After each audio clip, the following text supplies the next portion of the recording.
Para pemirsa, ketemu lagi dalam Jurnal Kewangsin. Sebagai seorang warga negara asing, hari ini saya mau puji kinerja Indonesia selama penanganan COVID-19.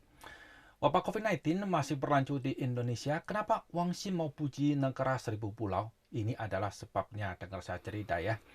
Pertama, jumlah pasien terkonfirmasi Indonesia hingga kemarin 11 Mei kemarin ya tercatat 14.000 lebih, menempati urutan ke-37 di dunia.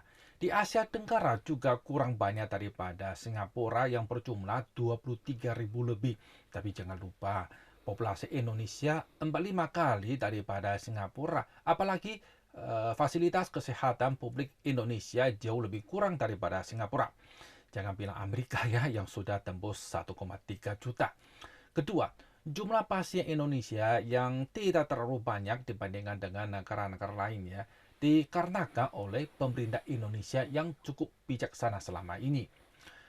Sejak meletusnya wabah, Kabinet Indonesia Maju yang dipimpin Pak Jokowi tidak memfotokopi lockdown seperti di negara lain, tapi melakukan sejumlah langkah-langkah mandiri dengan mengikuti perkembangan situasi. Misalnya PSBB, berhentinya mudik lah, penurunan pajak lah, pemberian sembako dan lain-lainnya. Ternyata keputusan itu dengan sukses mengendalikan menularnya COVID-19, yang terpenting juga menstabilkan sosial.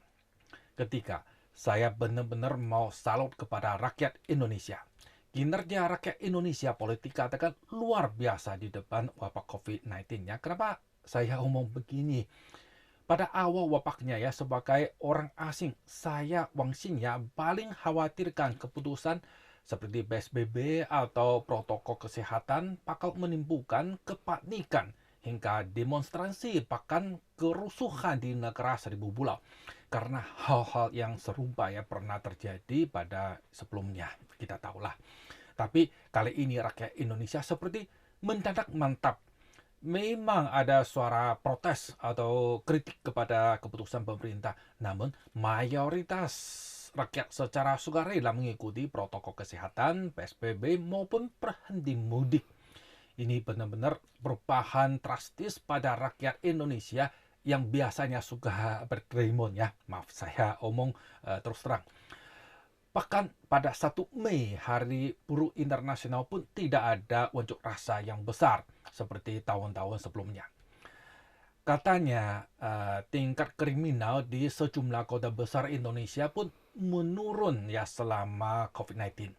Maka kali ini Wangsin ya mau salut kepada rakyat Indonesia.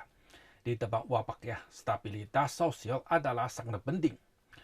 Selain itu, meskipun terdapat perselisihan mengenai bagaimana dan kebijakan apa yang harus dilaksanakan antar pemerintah pusat dengan pemerintah lokal, tapi akhirnya bisa dikoordinasi secara harmonis dan mengambil langkah yang paling menguntungkan daerah masing-masing. Melalui wabah ini, pemerintahan dan birokrasi Indonesia juga bertumbuh makin mantap. Sebagai itu warga negara asing ya, saya dari Tiongkok kan. Dulu saya pernah beberapa kali ya memperkenalkan pengalaman sukses penanganan wabah COVID-19 di Tiongkok kepada Indonesia. Tapi saya jelas tahu bahwa sistem Tiongkok dan Indonesia berbeda sama sekali. Apa yang dilakukan pemerintah Tiongkok ya tidak bisa difotokopi oleh pemerintah Indonesia. Nah, kalau di Tiongkok ya, rakyat mau diatur pemerintah. Tapi kalau di Indonesia, rakyat mau mengatur pemerintah. Saya omong ya, terus terang ya, bercanda juga ya. Tapi kali ini saya benar-benar angkat jempol kepada pemerintah peserta rakyatnya Indonesia. Tentu saja, hasil-hasil sejauh ini tidak bisa menjamin kemenangan finalnya di depan. Semoga rakyat Indonesia bertahan PSBB dan akhirnya sukses melawan wabah COVID-19. Oke, segini dulu untuk acara hari ini. Sampai jumpa lagi dalam acara selanjutnya.